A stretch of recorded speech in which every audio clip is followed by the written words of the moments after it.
प्रतिष्ठिता मनो में वाच प्रतिष्ठितम् आविराविर्मयेधि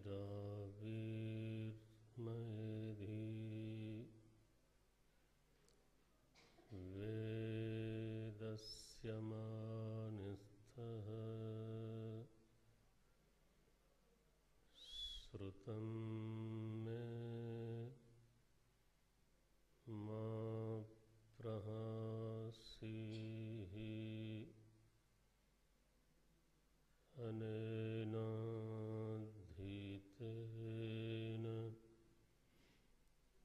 अहोरात्रान् संदधामि श्रुतं वदिष्यामि सत्यं वदिष्यामि तन्माम् अवतु तद्वक्तारमवतु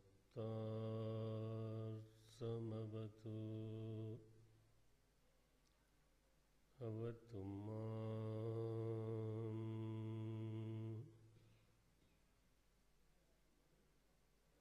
अवतु वक्तारम्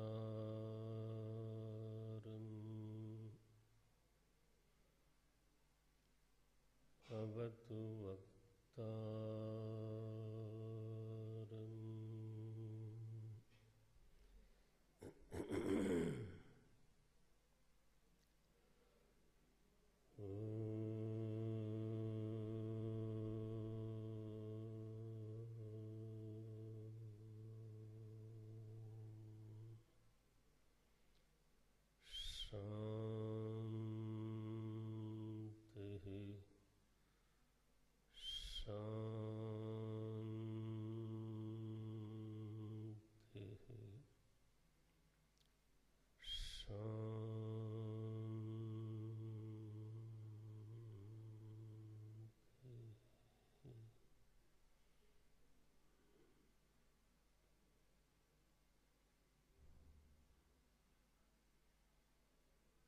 अज्ञानतिमिरान्धस्य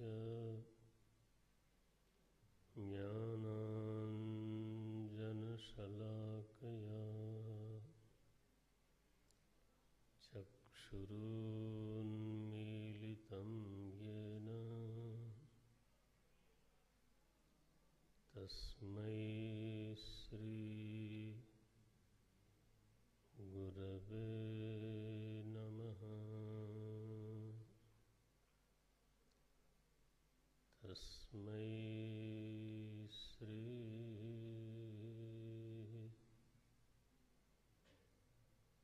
गुरवे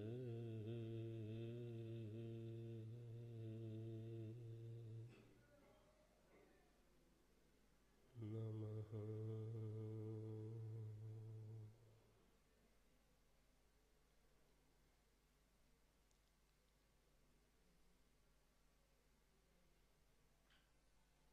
अन्तर्दृक्दृश्ययोर्भेदम्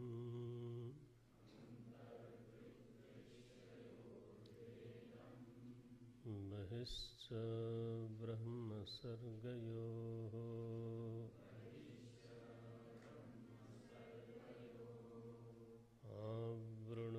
आवृणोत्यपरा शक्तिः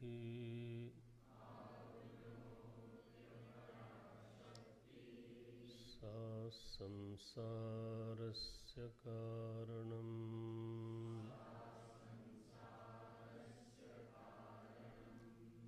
साक्षिणः पुरतो भानम्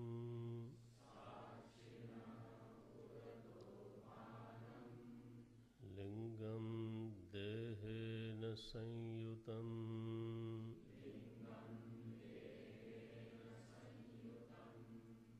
लिङ्गं देहेन संयुतम्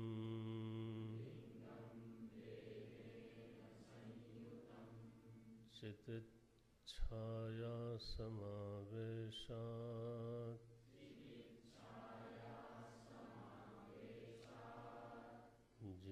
जीवस्यात् व्यावहारिकः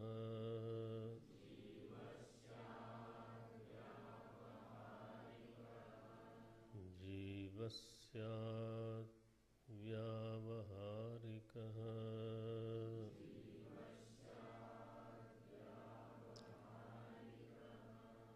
अस्य जीवत्वमारोपात्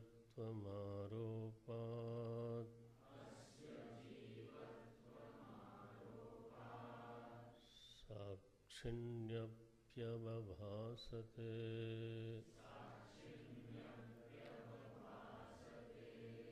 अस्य जीवत्वमारोपात्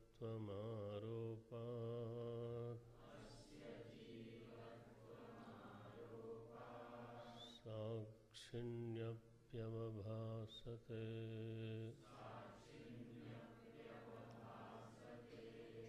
आवृतौ तु विनष्टायाम्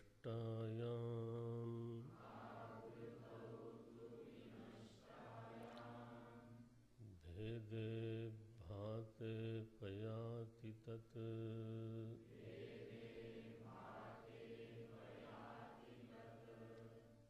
भेदे भाते पयाति तत्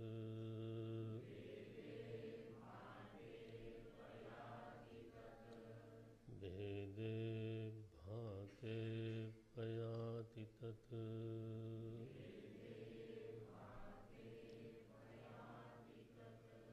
तथा सर्गब्रह्मणोश्च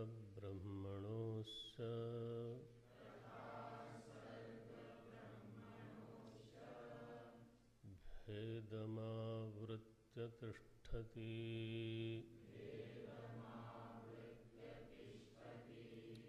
या शक्तिः तद्वशात् ब्रह्म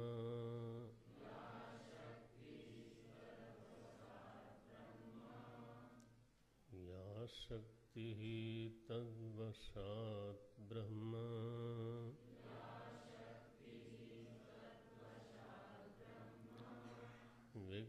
विकृतत्वेन भासते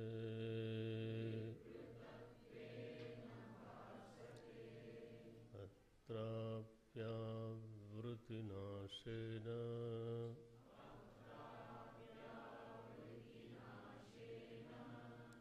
विभाति ब्रह्मसर्गयोः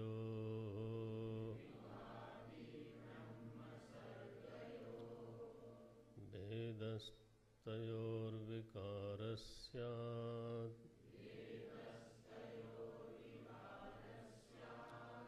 सर्गेण ब्रह्मणि क्वचित्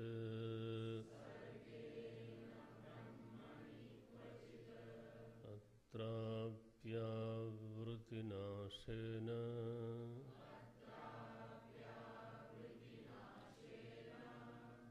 विभाति ब्रह्मसर्गयोः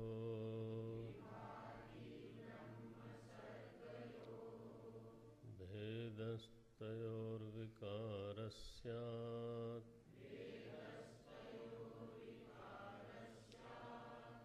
सर्गेण ब्रह्मणि क्वचित्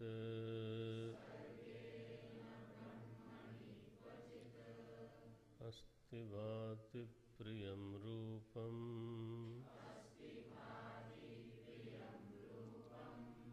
नाम चैत्यं स पंचकम्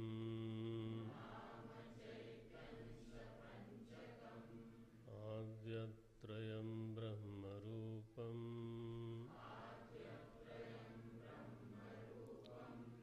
जगद्रूपं ततोऽद्वयम्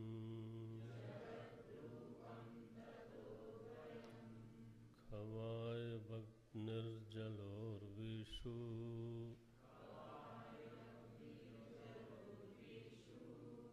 देवतिर्यं नरादिषु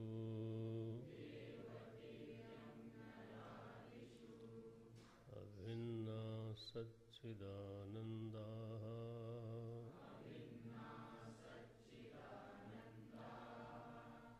विद्येते रूपनामनि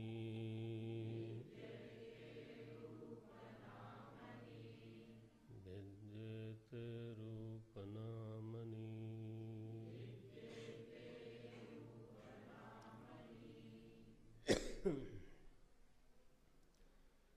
सा संसारस्य कारणम् अंतर्दृक्दृश्ययोर्भेदम् बहिश्च ब्रह्मसर्गयोः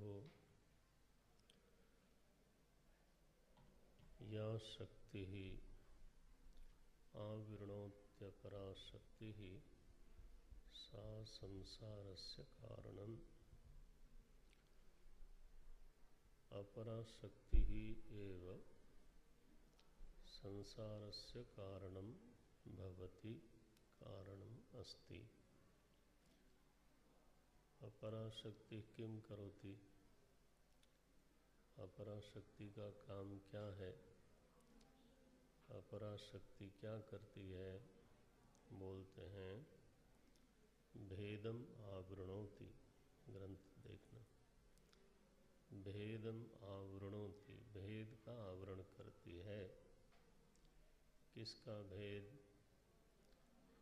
तो भीतर और बाहर दो भेद हैं। अंतः दृक् दृश्ययोः भेदम, भीतर दृक् तत्व में और दृश्य तत्व में भेद है, उस भेद का आवरण करती है। बाहर ब्रह्म और सृष्टि में भेद है। बहिश्च ब्रह्म सर्गयोः भेदम, भेद दो जगह है। एक है भीतर, दूसरा है बाहर। भीतर भेद क्या है? दृक् तत्व अलग है, दृश्य तत्व अलग है। बाहर भेद क्या है? ब्रह्म तत्व अलग है, सृष्टि तत्व अलग है। लेकिन यह जो माया की अपरा शक्ति है, अतिशय बलवती, ये इस भेद को ढक देती है, इस भेद का आवरण करती है। और बस यही शक्ति जो है सा संसारस्य कारणम, यही संसार का कारण बनी रहती है, संसरण का कारण बनी रहती है। कल हम लोगों ने संसरण का अभिप्राय देखा था। संसरण ही बंधन है असल में। संसरण, कभी कभी ऐसा भी कोई बोलते हैं संसरण ही जीवन है, ऐसा भी बोलते हैं। जीवन माने क्या? जब मैं बोलता हूँ मैं जी रहा हूँ, ऐसा जब मैं बोलता हूँ या मैं अनुभव करता हूँ कि मैं जी रहा हूँ, तो किस अनुभव को संबोधित करके मैं बोलता हूँ मैं जी रहा हूँ? वो कौन सी क्रिया है? जीना एक क्रिया है ना। जीना एक क्रिया है, जीवती, जीवामी। तो मैं चल रहा हूँ ये तो मैं जानता हूँ, मैं बैठा हूँ ये भी मैं जानता हूँ, मैं सांस लेता हूँ ये भी मैं जानता हूँ, भोजन कर रहा हूँ ये भी मैं जानता हूँ। यानी जितनी भी क्रियाएं हमारे जीवन में हो रही हैं उन सभी से हमारा परिचय है। ठीक है, मैं सो रहा हूँ ये भी मैं जानता हूँ। कौन सी क्रिया को सोना बोलते हैं ये मैं जानता हूँ। तो मैं जी रहा हूँ वो कौन सी क्रिया है?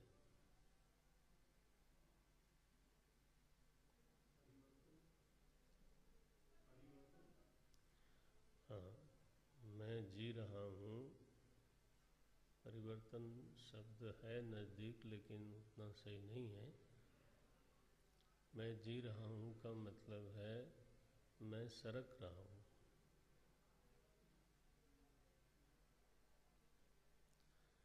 मैं एक क्षण से दूसरे क्षण में, एक वर्ष से दूसरे वर्ष में, बोले 60 वर्ष से जी रहे हैं। माने लोग बोलते हैं इन्होंने 80 बसंत देख लिए। बसंत ही क्यों देखा भाई, गर्मी भी तो देखी होगी। लेकिन हम बोलते यही हैं कि हमने इतने बसंत देख लिए। ठीक है, मैंने इसी सरकने का नाम, निरंतर जो मैं यह अपने में अनुभव करता हूँ कि मैं निरंतर एक परिस्थिति से दूसरी परिस्थिति में गमन करता हूँ। जीवन ठहरा हुआ नहीं है, जीवन गतिमान है, ऐसा मेरा अनुभव है। जीवन चल रहा है। कैसा चल रहा है? बोले ठीक चल रहा है। हम लोगों से जब पूछा जाता है कैसा चल रहा है तो उत्तर क्या होता है? चाहे बेठीक चल रहा हो लेकिन हम बोलते हैं चल रहा है, ठीक चल रहा है। हमने एक दिन सोचा कि बेठीक कह दें तो क्या दिक्कत है, ठीक नहीं चल रहा है तो बहुत सारे जवाब देने पड़ेंगे। वो पूछेगा क्या गड़बड़ हो गई फिर वो बताओ, फिर अच्छा, फिर इसका क्या उपाय किया आपने। तो दुनिया भर की जवाबदारी से बचने के लिए आदमी एक वाक्य बोलता है, सब ठीक चल रहा है। अब सामने वाले को क्या व्याख्या करके बतावें कि क्या ठीक नहीं चल रहा है। तो संवाद को वहीं समाप्त करने के लिए वाक्य बहुत अच्छा है, ठीक चल रहा है। लेकिन चल रहा है, ठहरा हुआ नहीं है। जीवन की अनुभूति यही है, चल रहे हैं, गतिमान है। कहाँ? परिस्थिति में, एक परिस्थिति से दूसरे में, दूसरे से तीसरे में, तीसरे से चौथे में, अनंत परिस्थितियों में जीवन गति करता हुआ अभी वर्तमान की परिस्थिति में पहुंचा है ना। कहाँ गमन कर रहा है? बोले मनस्थिति में। वहाँ भी तो सरक रहा है ना। प्रातः काल जो मनस्थिति थी, फिर कितनी देर तक आप चल के यहाँ पहुँचे हो, सुबह से गिन नहीं सकते कि कितनी मनस्थितियाँ बनी है ना। कभी सत्वगुण में, कभी रजोगुण में, कभी तमोगुण में, कभी प्रसन्नता में, कभी उदासी में, कभी धारा बह रही है, मैं उसमें सरकता रहता हूँ। तो कुछ लोगों ने कहा संसरण बंधन है, कुछ लोगों ने कहा संसरण जीवन है। बंधन उनको कब लगता है? जब इस बिंदु पर कहीं ध्यान चला जाए कि इसी संसरण के कारण हमारे सामने हमेशा एक भविष्य बना रहता है और भविष्य अनिश्चित होता है और अनिश्चितता के गर्भ से भय प्रकट होता है। तो जीवन में जो एक प्रकार की आशंका बनी रहती है, भय बना रहता है, अब वो उससे जो निवृत्ति है, भय की जो संपूर्ण निवृत्ति है, वो तब तक हो नहीं सकती जब तक हमारे सामने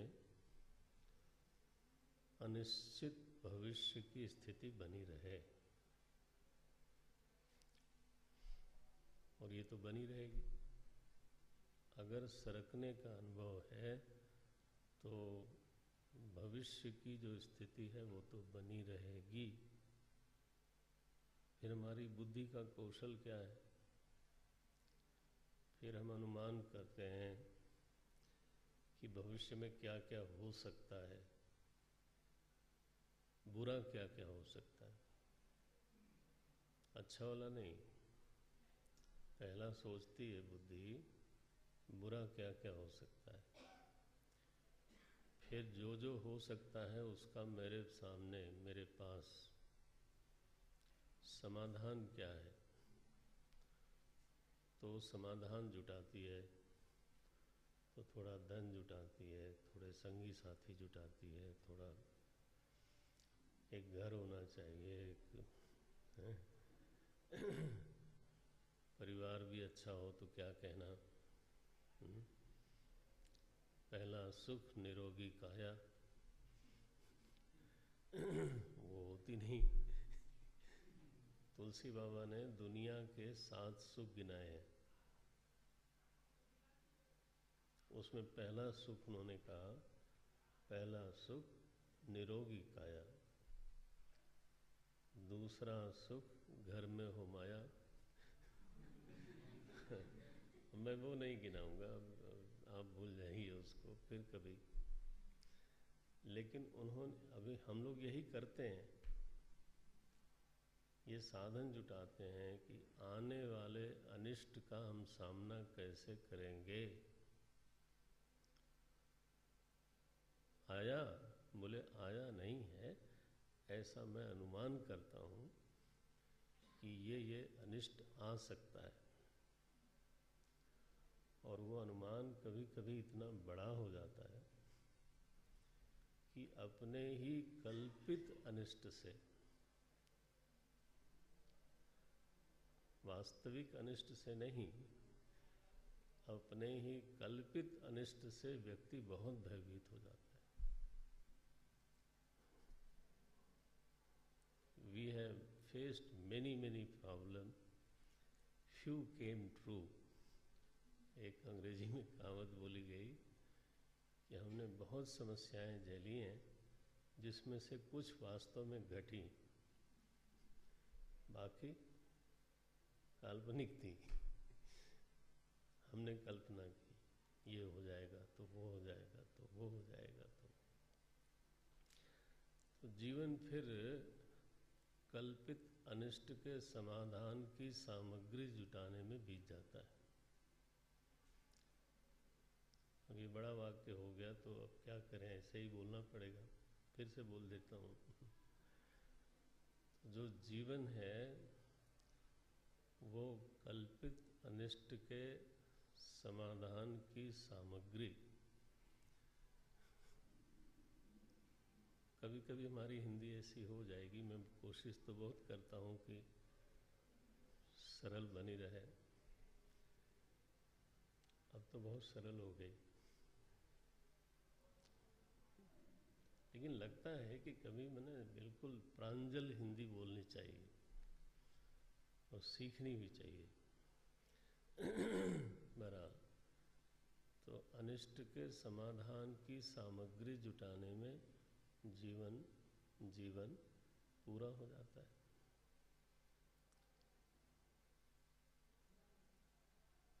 फिर उस सामग्री जुटाने में कई बार सत्कर्म करते हैं और कई बार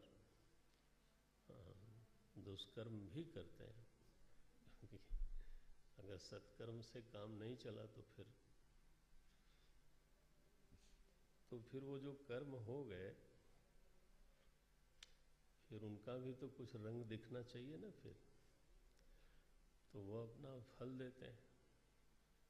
तो उस फल को भोगने के लिए फिर से शरीर मिलता है, फिर वही भय, फिर सामग्री जुटाओ। तो हमने अनंत काल से जो जीवन चला आ रहा है, इसमें हमने कितनी बार घर बनवाया होगा और कितनी बार गाड़ी खरीदी होगी और कितनी बार हॉस्पिटल में गए होंगे, और कुछ अंत नहीं है इसका। टू फेस द इनसिक्योरिटी, मनुष्य के, अब ये भी एक तरीका है सोचने का। हाँ, इसी असुरक्षा का सामना करने के लिए ऐसा भी कहा जाता है कि मनुष्य ने सारे उद्यम किए, एक दो नहीं, पूरी मनुष्य जाति ने जंगल से गांव में आया, क्योंकि अकेले में डर लगता था, ठीक है, गांव से हाँ नगर में आया, फिर पुलिस की व्यवस्था की, फिर न्यायालय की व्यवस्था की, फिर चिकित्सालय की व्यवस्था की, फिर सेना की व्यवस्था की,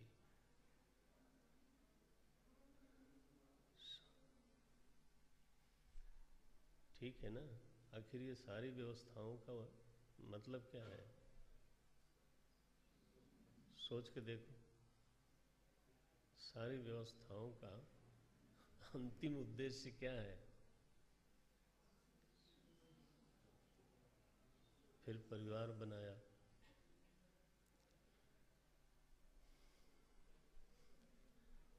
एक ही बंबू पे तंबू है ये। One problem we are trying to solve, the whole humanity, पूरी मानव जाति मिल के, उसको लगता है हम बहुत बड़े बड़े काम कर रहे हैं, लेकिन वो काम तो एक ही कर रहा है जो नहीं हो पा रहा है। वो काम ये है कि भविष्य में जो आने वाले कल्पित अनिष्ट हैं उससे निर्भय हो जाए। आत्यंतिक निर्भयता की इच्छा है। निर्भयता सुख वर्ग की वृत्ति है। निर्भयता और सुख को संत लोग पर्याय ही मानते हैं, वैसे लगता नहीं है, लेकिन भय दुखद है, ये तो बात पक्की है। तो ऐसा न भी लगे कि निर्भयता सुखद है, ऐसा है नहीं। निर्भयता सुखद है, निर्भयता निश्चिंतता तो है ही है। निश्चिंत हृदय में सुख का अवतरण क्यों नहीं होगा? सुख तो अपना स्वरूप ही है ना, ये चिंताएं उसको ढक देती हैं। नारायण। अच्छा भाई, तो एक नज़रिया ये है कि संसरण जीवन है। वाह, ये जो हमारे लौकिक लोग हैं, रसिक लोग हैं, संसारी लोग हैं, हाँ, वो इसको बड़ा ग्लोरीफाई करते हैं। स्वामी जी रोज नया नया, हाँ, सौंदर्य का लक्षण ही यही है, कालिदास जी ने किया, जो नित्य नवीन हो, तदेव रूपम रमणीयताया क्षणे क्षणेयम नवतामुपैति। कालिदास ने सौंदर्य का लक्षण ये किया, क्षणे क्षणे यम नवतामुपैति, हर क्षण जो नवीन हो रहा है वही रमणीय है। अब ये सापेक्ष परिभाषा है। हाँ, नया नया दुख आवे तो रमणीय नहीं होगा तो लेकिन चलो, तो लोगों का देखने का ढंग अलग है। जब इस संसरण के इस पक्ष पे ध्यान जाता है कि अरे अरे यही तो बंधन है, तब ये जिज्ञासा उठती है कि ये संसरण क्यों हो रहा है और इसकी निवृत्ति कैसे होएगी। तो ये विषय लेके चलते हैं। बोले ये जो माया की आवरण शक्ति है, संसरण तो इसी की वजह से होता है। सा, नीचे की पंक्ति है, सा संसारस्य कारणम। बहुत बहुत मूल्यवान, बहुत कीमती पंक्ति है। विक्षेप शक्ति को संसरण का हेतु नहीं माना गया, इसलिए विक्षेप के शांत होने से वेदांत में संसरण की शांति नहीं होती। ध्यान रखना, इससे बहुत बड़ा सिद्धांत प्रकट हो रहा है। इसीलिए वेदांत में विक्षेप की शांति हो जाने से संसरण की निवृत्ति नहीं होती। समाधि क्या है?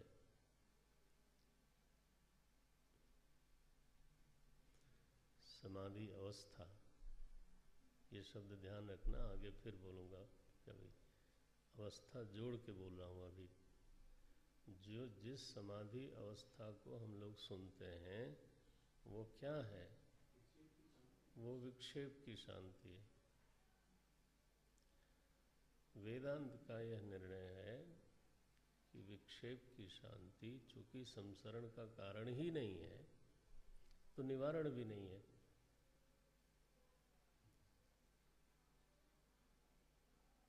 सुषुप्ति में विक्षेप होता है क्या? गहरी सुषुप्ति में, तो उससे क्या हो गया? संसरण की निवृत्ति तो नहीं हुई। इसलिए कारण पर उंगली जरूर रखें। कारण क्या है? बोलते हैं सा संसारस्य कारणम। सा अपरा शक्ति, सा आवरण शक्ति। माया की जो आवरण शक्ति है उस पर चोट पड़नी चाहिए, क्योंकि संसरण का हेतु वही है। अच्छा भाई, तो कैसे भंग कैसे हो आवरण? तो अब बताते हैं। अगला श्लोक है कि पहले ये समझना जरूरी है कि जीव किसको बोलते हैं। जीव तो हमें ही बोलते हैं जीव किसको बोलते हैं? बोले हमें बोलते हैं। अच्छा, वेरी गुड। तो तुम कौन हो? अपना ही परिचय दे दो। तो यहाँ कहा जा रहा है जीवस्यात् व्यावहारिकः। अगला श्लोक यही है ना, नीचे की पंक्ति। जीवस्यात् व्यावहारिकः। व्यावहारिक जीव होता है कब? जब ऐसा ऐसा हो जाए। तो हम भले ही जीव हों, लेकिन हम अपने को भी ठीक से, है ना, एक एक करके नहीं जानते हैं। अब देखो ये व्याख्या, और अपने ऊपर घटाना और एकांत में भी घटाना, है ना, और शांत होकर के नेत्र बंद करके इंद्रियों को उपराम करके भी इस श्लोक को अपने भीतर घटाना कि क्या ऐसा है कि नहीं मेरे साथ। क्या बोल रहे हैं? साक्षिणः पुरतो भानम। इस पंक्ति को सबसे पहले लिखा स्वामी जी ने साक्षिणः पुरतो भानम, साक्षी का पहले से भान बना रहता है। ये साक्षिणः षष्ठी है। हाँ, साक्षी का पुरतः, पुरतः माने पहले से, उसका भान हमेशा बना हुआ है। उसकी उपस्थिति और उसका भान निरंतर पहले से ही बना हुआ है। सबसे प्रथम अनुभूति, अनुभूति के क्रम में जो सर्वप्रथम जो अनुभूति है वो साक्षी का भान ही है। एक बार हमने चर्चा की है इस पर। इसीलिए वो अंतरंग है। अंतरंग माने देश की दृष्टि से नहीं, काल की दृष्टि से नहीं, अनुभूति की दृष्टि से। अनुभव की परंपरा में सबसे प्रथम अनुभव किसका है? बोले साक्षी का। साक्षी का भान है, फिर वृत्ति का भान होगा। ठीक है ना? तमेव भांतम, फिर अनुभाति सर्वम। ये हम लोग रोज ही बोलते हैं। पहले उसका भान है। ये पंक्ति पहले रख लेना मन में। उसका अभान कभी नहीं होता। साक्षी का ठीक से अनुसंधान करना, पहले श्लोक के आधार पर, पहले से 5वें श्लोक तक ठीक से अनुसंधान करना चाहिए, ध्यान करना चाहिए। फिर ये अब कह रहे हैं कि साक्षी का भान निरंतर सबसे पहले, पहले से बना रहता है। अच्छा, सुनो इधर, घटाओ इधर। हाँ, अपने भीतर। क्योंकि ये विषय किताब का नहीं है, कॉपी का भी नहीं है। ये तो हमारे ही बारे में कहा जा रहा है। साक्षिणः पुरतो भानम। अच्छा, इसको मिला लेना। तमेव भांतम अनुभाति सर्वम। सर्वम अनुभाति, सर्वम भाति, सब भाषित होता है, निषेध नहीं कर रहे हैं, लेकिन अनुभाति।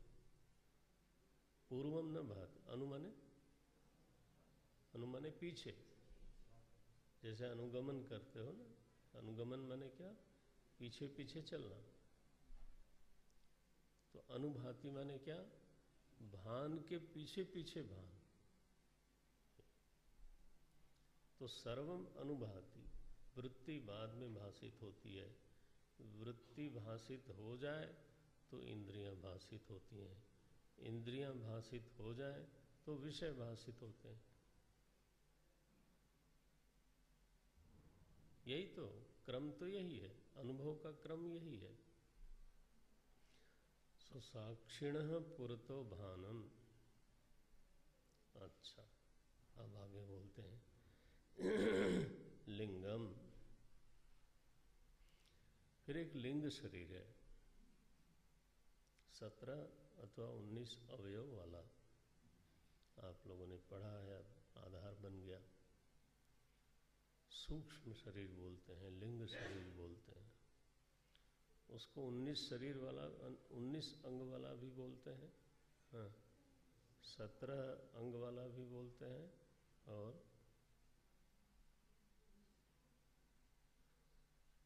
और एक ही भी बोलते हैं। ये 12वां श्लोक में मनोहंकृत उपादानम, देखो मिला से जोड़ना चाहिए इसे। मनोहंकृत उपादानम लिंगम। ठीक है, इसे मिलाओ, लिंक करो।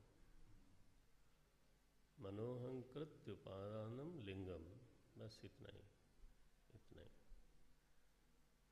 कैसा है वो? जडात्मकम। 12वें श्लोक में ये कहा गया, लिंगम एकम जडात्मकम।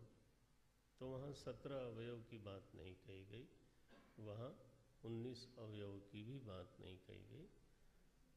मनन करेंगे, आगे भी पढ़ेंगे तो समझ में आएगा कि ये इतना गिनने की ज़रूरत नहीं है। मन अकेले ही काफ़ी है। इसमें मन और अहंकृति दो का उल्लेख किया। आप चाहें तो एक का उल्लेख करें, क्या बोलेंगे? अंतःकरण, करणात्मक और कर्त्रात्मक। ये तो दोनों को बताने के लिए शब्द है मनो अहंकृति। ये आप चाहें तो दो शब्द न बोलें, लेकिन समझते हो तो जब आप अंतःकरण बोलते हैं तो उसमें ये दोनों विभाग शामिल हैं, ये बात ध्यान में रहे। इदम वृत्ति और अहम वृत्ति, हाँ, तो ऐसे समझना। तो यह अंतःकरण ही वास्तव में लिंग शरीर है। अंतःकरण तो मेरे पास है, आप सबके पास है, उम्मीद करता हूँ। भाई सोच समझ रहे हैं तो है। तो अंतःकरण तो हमारे पास है, इसका मतलब लिंग शरीर तो हमारे पास है। लिंगम, फिर चितिच्छाया समावेशात, जरा ठीक से जोड़ना इसको। हाँ, फिर आप पढ़ चुके हैं 6ठे श्लोक में चित्छाया, हाँ वही है यहाँ पे। तो इस अंतःकरण में चेतन का प्रभाव फलित हुआ, अथवा इस अंतःकरण ने चेतन के प्रभाव को ग्रहण कर लिया, क्योंकि अंतःकरण में यह योग्यता है कि वह चेतन के प्रभाव को ग्रहण कर ले। उसी को बोलते हैं प्रतिबिंबवाद। कहने का ढंग है कि चेतन अंतःकरण में प्रतिबिंबित हो गया। अच्छा, जब प्रतिबिंब युक्त हुआ अंतःकरण तो जीवित हो गया। चिच्छाया वेशतो बुद्धौ भानम, यहाँ तक जाना। चिच्छाया, ये मिलाते जाना, पीछे भूलते जाएंगे तो फिर समझने में दिक्कत होगी। ये 6ठा श्लोक था। चिच्छाया वेशतो बुद्धौ भानम, बुद्धि में जीवन कहाँ से आया? बोले चेतन के प्रतिबिंबित होने से बना। तो यहाँ जो लिंगम शरीर कहा वह जीवित हो गया। कैसे? चितिच्छाया समावेशात, पंक्ति लिखी है। कविता है ना, तो नीचे ऊपर होता रहेगा, तो आप उसको सीधा कर लेना समझते समय। अच्छा, तो अब वो लिंग शरीर हो गया जीवन सहित, जीवित। जब लिंग शरीर जीवित हो गया, सजीव हो गया, तो फिर उसने स्थूल देह के साथ तादात्म्य किया। पढ़ चुके हम लोग, वो यहाँ बोल रहे हैं देहेन संयुतम। तो टेढ़ा मेढ़ा है ना ये, इसलिए जोड़ना बहुत ज़रूरी है समझदारी से। क्रम जो है ना वो ऐसा है, लिंगम चितिच्छाया समावेशात जीवितम भवति, ऐसे जोड़ना। जीवितम भवति, सजीवम भवति, तदा तदेव सजीव जीवः सजीव लिंगः देहेन संयुतम। आपने श्लोक पढ़ा है, क्या पंक्ति है, कोई बोल पाएगा? हाँ, गुड। तदहंकार तादात्म्यात् देहश्चेतनतामगात्। इधर से भी आवाज आनी चाहिए। देहश्चेतनतामगात्, तो देहश्चेतनताम अगात, जब जीवित अंतःकरण देह से तादात्म्य करता है, इस स्थूल देह से तादात्म्य करता है, तब देह में भी चेतना आ जाती है। तो अब देखो यहाँ कह रहे हैं, शब्दों पर ध्यान दें। साक्षिणः पुरतो भानम, साक्षी चैतन्य का पहले से भान बना रहता है। ठीक हो गया। अब उसके अलावा जो चीज़ें हमारे साथ हो रही हैं वो क्या हैं? बोले लिंगम हमारा अंतःकरण है, फिर उसमें चितिच्छाया समावेशात, उसमें चैतन्य का प्रभाव प्रतिबिंबित हुआ, प्रकट हुआ। तो अंतःकरण बिल्कुल जीवंत है, तभी तो मैं बोल रहा हूँ, तभी तो आप सुन रहे हैं। फिर यह जो जीवित अंतःकरण है, यह इसमें कर्ता भाव भी है और भोक्ता भाव भी है। तो यही कर्ता, इसी कर्ता ने कर्म भी किया था, उस कर्म का फल भी इसी को भोगना पड़ेगा। जो कर्ता वही भोक्ता। तो भोगने के लिए वो देह से संयोग करता है।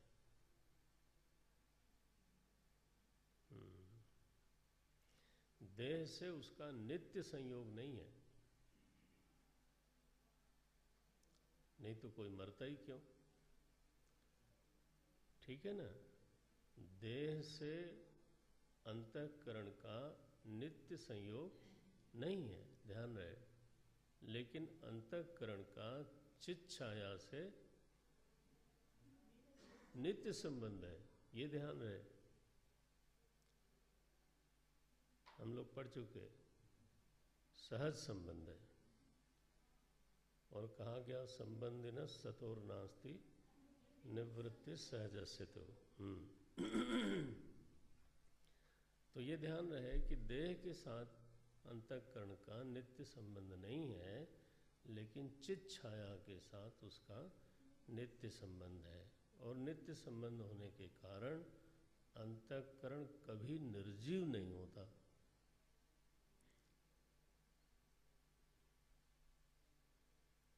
तो मैं जब भी अपने अंतःकरण को पाऊंगा तो जीवित ही पाऊंगा। उसमें भान होगा, उसमें ज्ञान होगा, उसमें सोचने की सामर्थ्य होगी, उसमें समझने की सामर्थ्य होगी, उसमें इच्छा होगी, उसमें सुखी होने का भान होगा, दुखी होने का भान होगा। अंतःकरण जब भी मिलेगा ऐसा ही मिलेगा। लेकिन जब उसका कर्म क्षय होगा तो वो इस देह को छोड़ेगा। देह को छोड़ेगा लेकिन खुद को ले जाएगा। गीता में तुम लोग रोज ही पढ़ते हो, खाने के पहले खाना ही नहीं मिलता, पहले वो पढ़े बिना। मनस्सष्ठानि इंद्रियाणि प्रकृतिस्थानि कर्षति। वो याद दिलाते हैं खाने के पहले कि बच्चा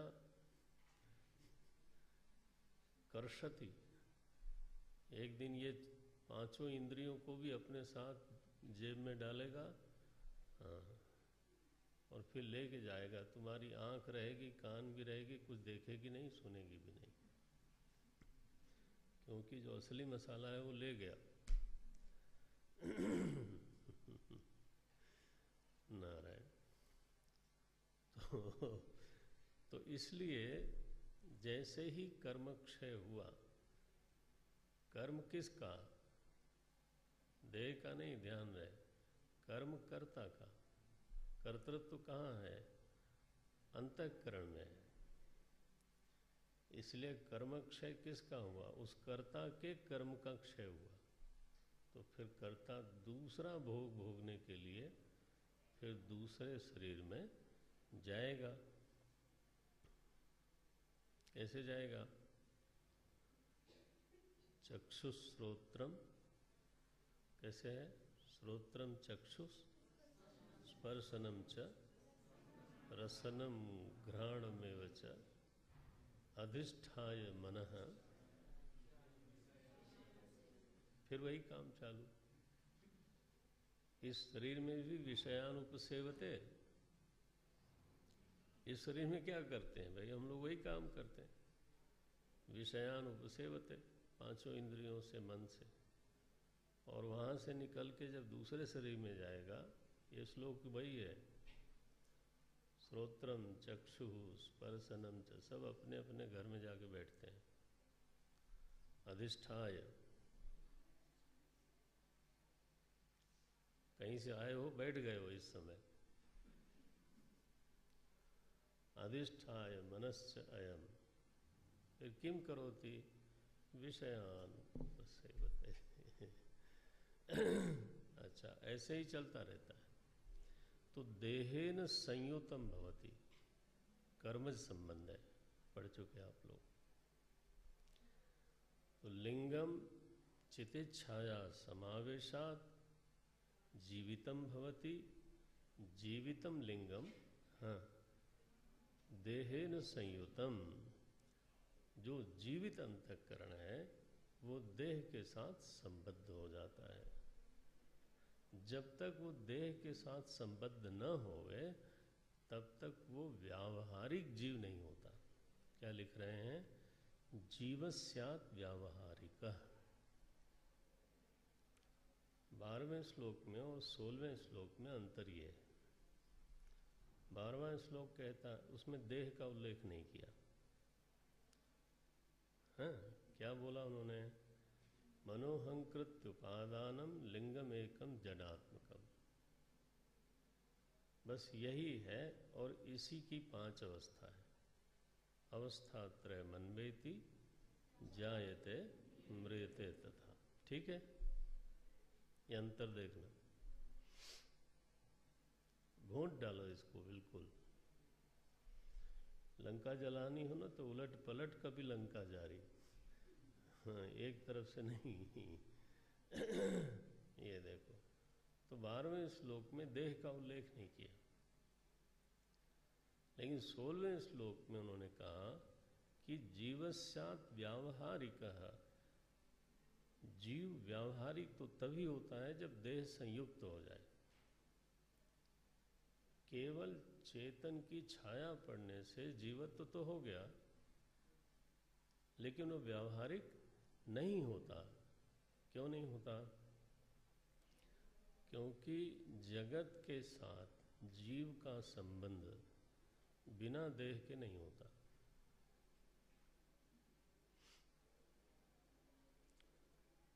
मैंने, अगर मुझे किसी जीव का सम्मान करना हो तो ये सही है कि हम माला उसको पहनाना चाहते हैं, लेकिन जीव में तो नहीं पहना सकते। कहाँ पहनाएंगे? उसके देह में। सम्मान किसका होगा? जीव का।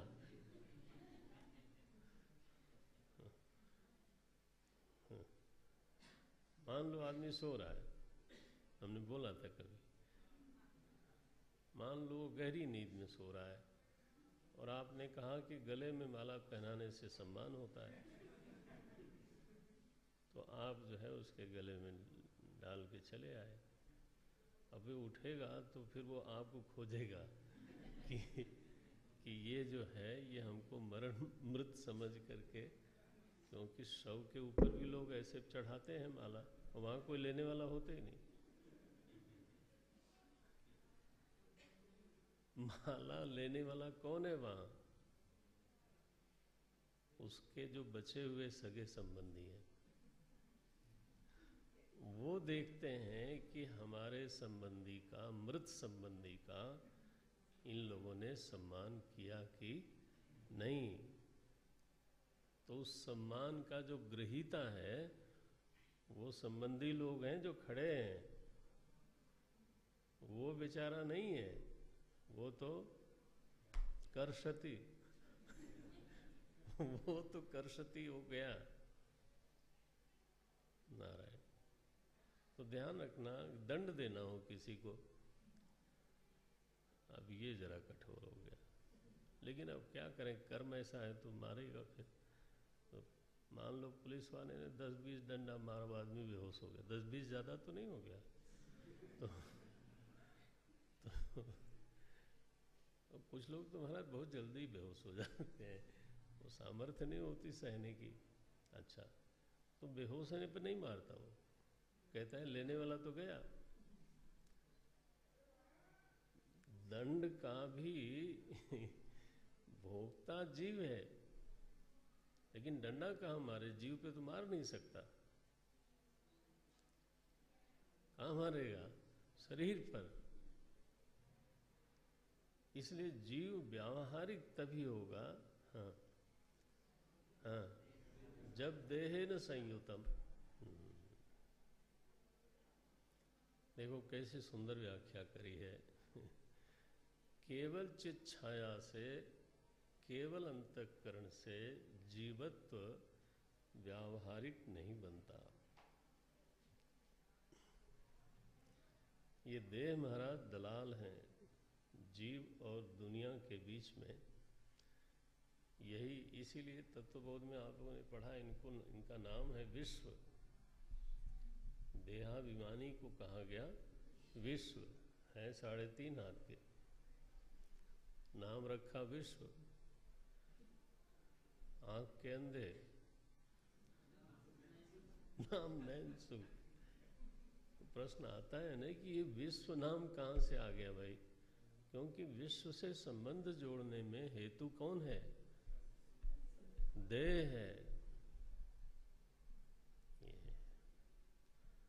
तो व्यावहारिक जीव का लक्षण 16वें श्लोक में है, और मूलतः जीव का लक्षण व्यावहारिक नहीं, जीव जो मूल रूप से है वो 12वें श्लोक में।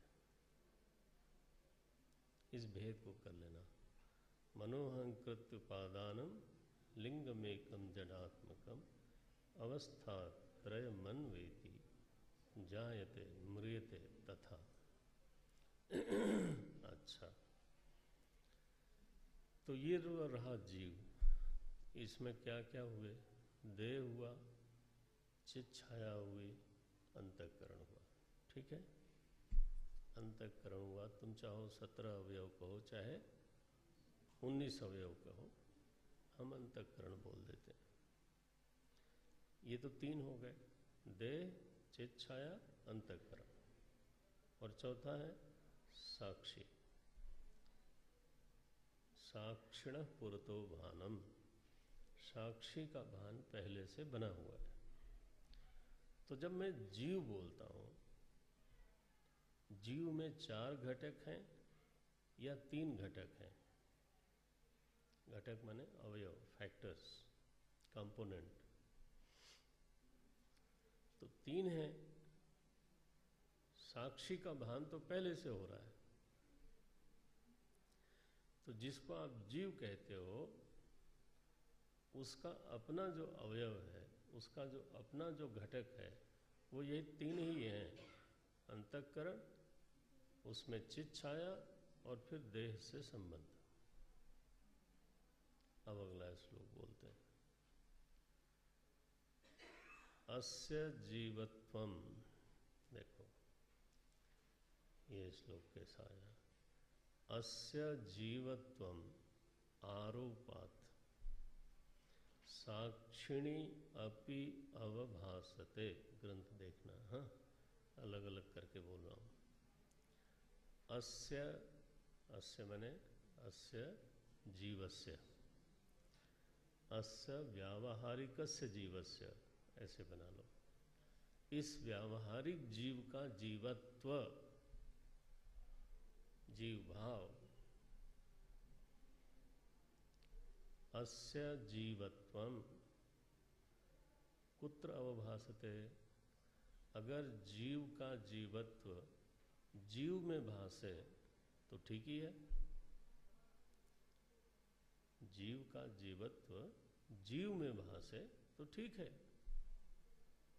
कोमल में अगर कोमलता भासती है तो ठीक ही है ना।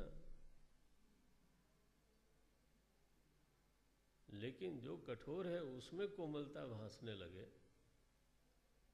वो तो गड़बड़ मामला है, फिर कहीं गलत फहमी हो गई, भ्रम हो गया। हाँ उल्टा नहीं होना चाहिए। तो क्या बोल रहे हैं, ये रहा आपका जीव, अस्य जीवत्वम कुत्र अवभासते, बोले साक्षिणी अपि, ये गड़बड़ है। अपि शब्द माने क्या, जीव में तो जीवत्व भासता ही है,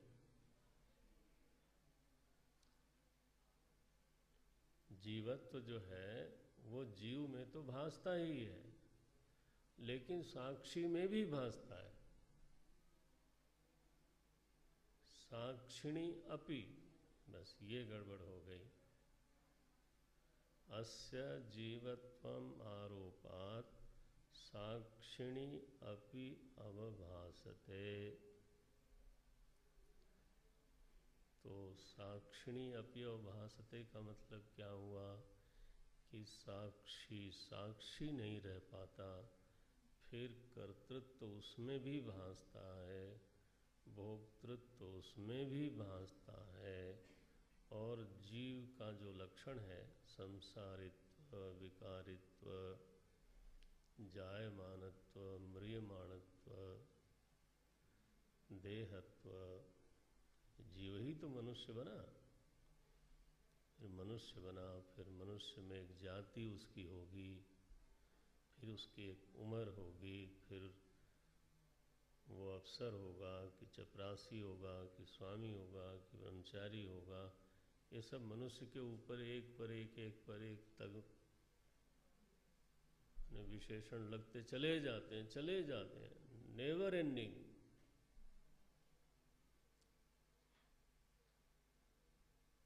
तो अब इतना जो है कपड़ा पहन लिया साहब ने, तो अब ये जो साक्षी है ये कैसा भास रहा है, हो नहीं गया है, अवभासते, साक्षी जीव रूप से भासित होने लग गया। क्यों भाई, क्योंकि साक्षी में और जीव में, जीव दृश्य है, हाँ? क्योंकि अंतःकरण दृश्य है।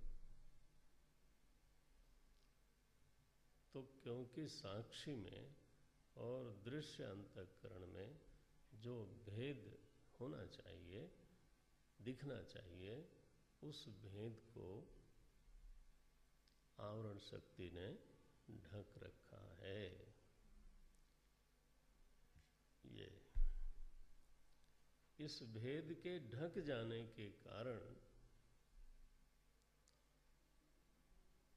इसको और जरा मैंने पिन पॉइंट कर दें तो साक्षी चैतन्य और अहम में जो भेद है, अंतःकरण माने, अंतःकरण माने अहम, विद्धि हम मनः, पढ़ चुके हो आप लोग। ये साक्षी में और अहम में जो भेद है, अहम का अर्थ या अंतःकरण लेना, हाँ, उसका विश्लेषण कभी प्रसंग आएगा तो करेंगे, लेकिन अभी तो यही समझो। इस भेद को ग्रहण नहीं कर पाते हम, एक ही लगता है।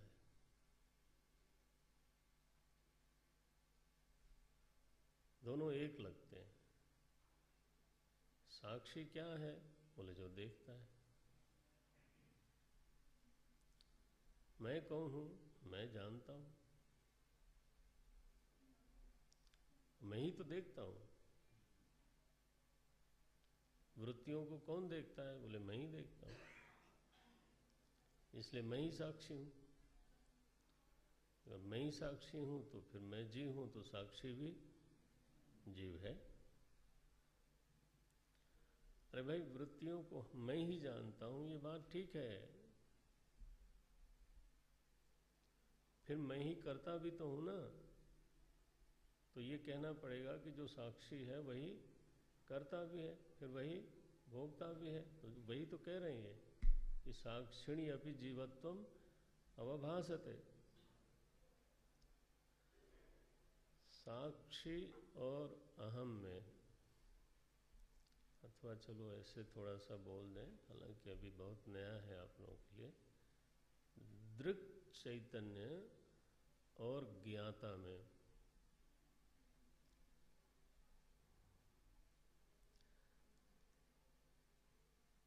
जो भेद दिखना चाहिए वो नहीं दिख रहा है। इसको एक और वाक्य बोलते हैं। चेतन में और ज्ञाता में जो भेद है वो चेतन ज्ञाता नहीं है।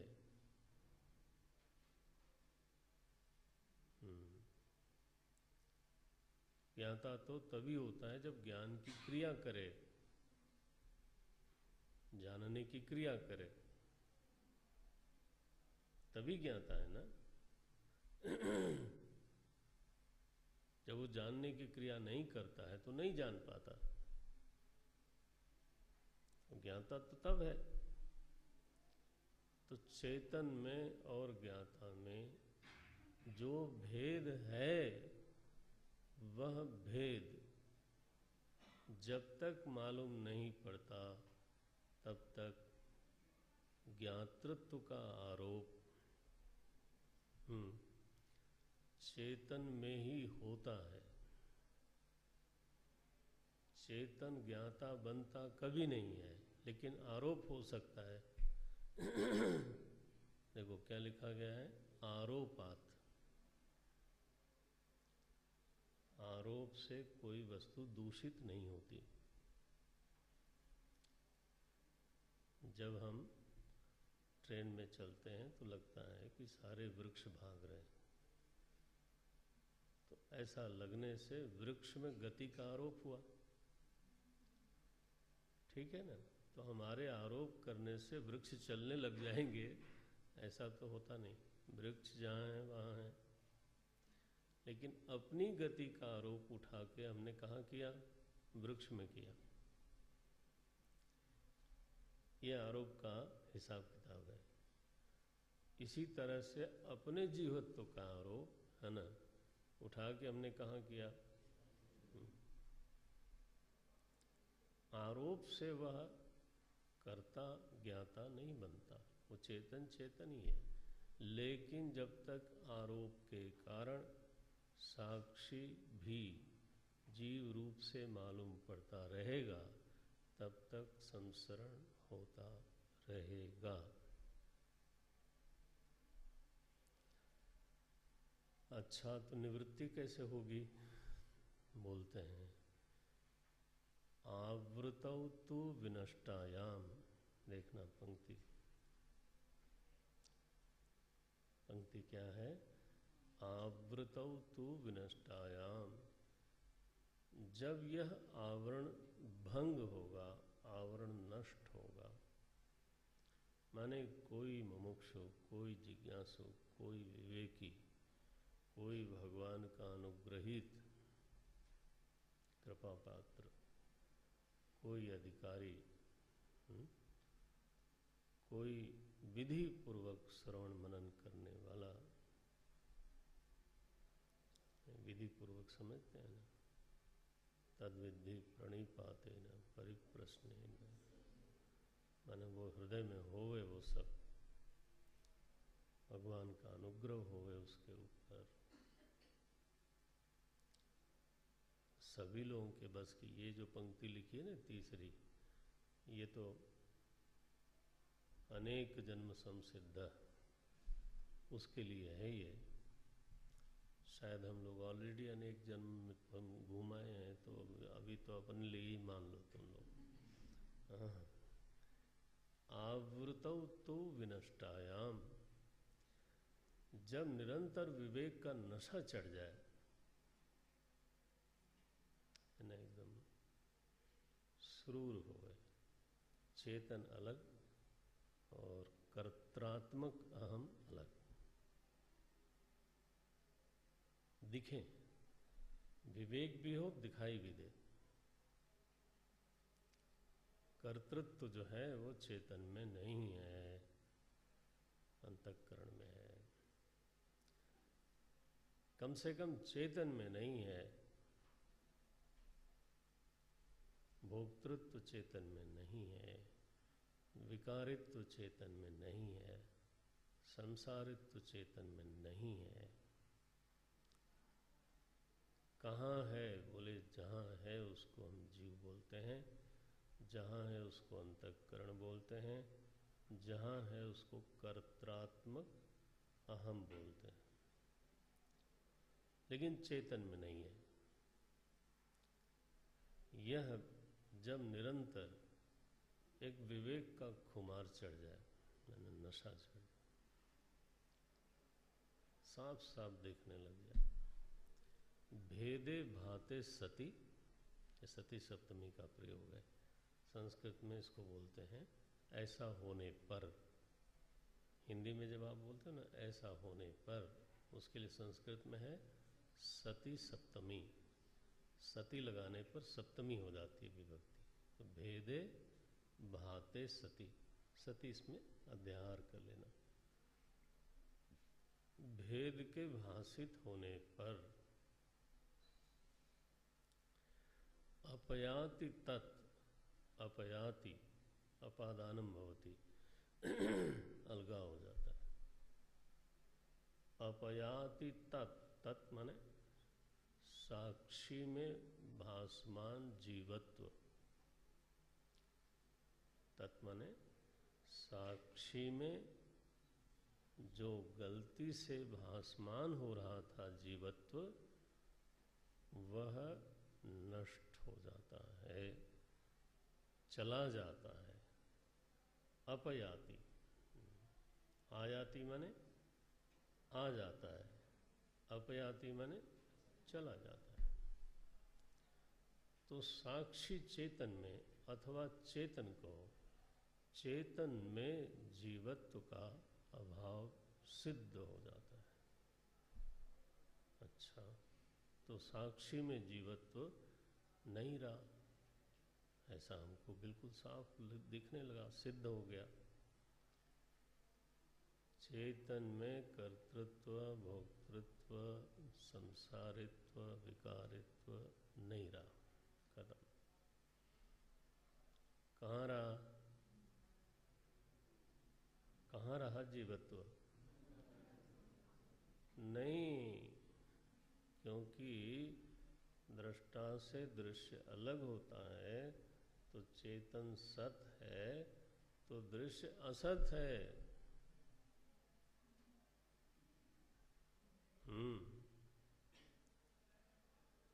तो साक्षी से जैसे ही इसका भेद मालूम पड़ता है, वैसे ही जीवत्व का असत्व भी मालूम पड़ता है। केवल दृश्यत्व मालूम पड़े तो विवेक अधूरा। अंतःकरण दृश्य है इतना अगर मालूम पड़े तो शाबाशी तो है, लेकिन है अधूरा। बात तो तब बने जब जो दृश्य है वो असत भी है, क्योंकि वो सद भिन्न है।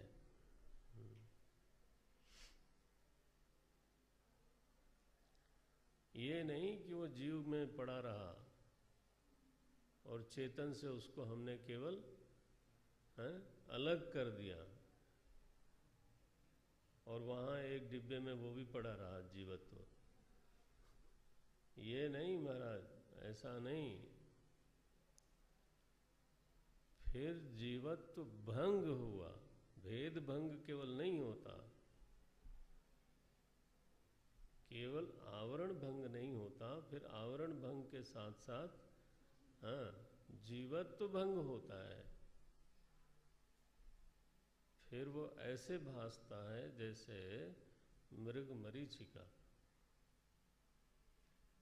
है ना, जैसे सुदीर्घ रेत में कड़ी धूप में जल भासता है, लेकिन आप जानते हैं कि वहाँ जल नहीं है। आजकल तो मैं पक्की सड़क पे भी देखता हूँ, है ना, कार में जा रहा हूँ तो कड़ी धूप होवे दोपहर की तो वो लगता है आगे पानी है सड़क पर, लेकिन आप तो ज्ञानी हो, माने आप सड़क और पानी के ज्ञानी हो,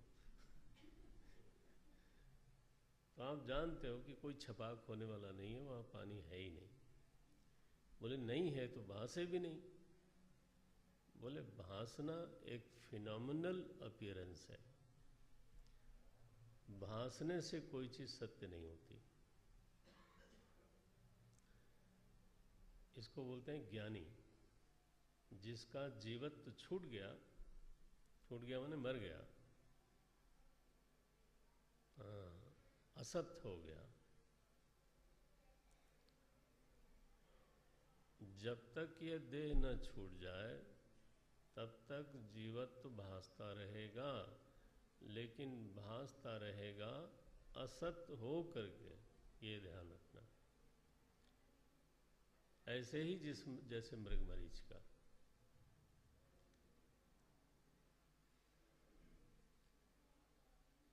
उसको हम लोग वेदांत में एक और शब्द से बोलते हैं, जीवत्व बाधित होकर के भासेगा।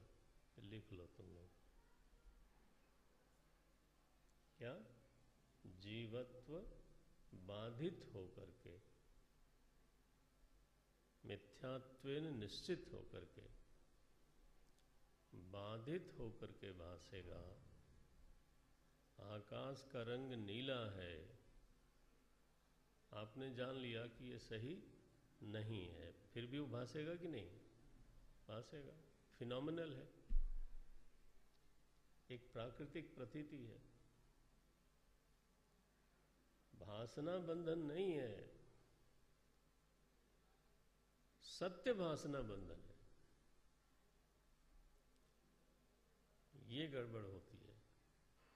तो यहाँ जो अपयाति तत् है ना, जो शब्द दिया गया है, ध्यान रहे, ये अपयाति तत् ऐसा है कि केवल साक्षी में से जीवत्व का अपादान हो गया, ऐसा नहीं है। जीवत्व का ही अपादान हो गया हमेशा के लिए।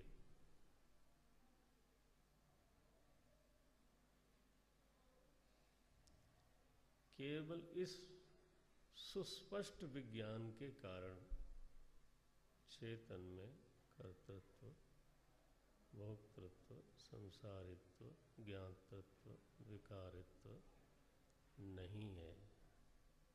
चेतन के अतिरिक्त जो है वो दृश्य है, और दृश्य के साथ साथ असत है। बस किसका संसरण होगा? जिसका हो रहा था वो तो जनाब, हाँ, वो गए। ये है संसरण निवृत्ति का उपाय।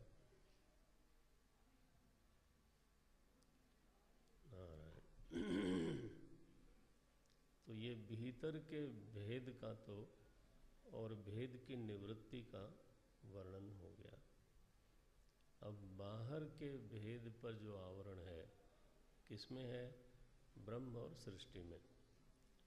उस पर आवरण कैसे है और उसकी निवृत्ति कैसे होगी, ये कल देखेंगे। ओम।